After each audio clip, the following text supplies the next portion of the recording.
Good morning বন্ধুরা। দেখো সকাল সকাল আমি ব্লগটা চালু করলাম আমাদের মিষ্টি সোনাকে দিয়ে।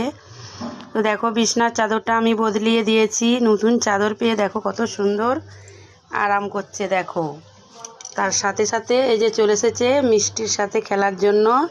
এ হচ্ছে কিট্টু, আমাদের পাশের ঘরে থাকে, আগ্রার মেয়ে ছেনা। দেখো রোজের খেলতে আসবে আমাদের মিষ্টির সাথে, মিষ্টিকে তো পরিশান করে দেয় একদম।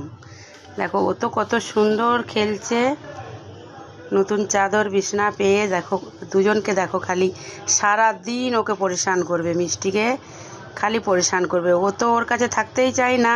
দেখো খালি দেখো সব সময় ওকে ধরবে, খালি ধরবে। দেখো দেখো দেখো দেখো দেখো ও খালি পালিয়ে আসছে আর ও খালি ধরছে বারবার, ওই দুজনের খালি ওই হবে। তো বন্ধুরা আমার ভিডিও কেমন লাগলো, ভালো লাগলে একটা লাইক কমেন্ট শেয়ার করে দেবেন। তো ভালো লাগলে ভিডিও যদি ভালো লাগে পাশে থাকবেন, আমিও সবার পাশে সব সময় আছি। তো সবাই সবার পাশেই এগিয়ে যেতে হবে। তো সবাইকে গুড মর্নিং, শুভ সকালের অনেক শুভেচ্ছা রইল। চলো সবারই দিনটি যেন ভালো কাটুক এই প্রার্থনাই করি। টাটা।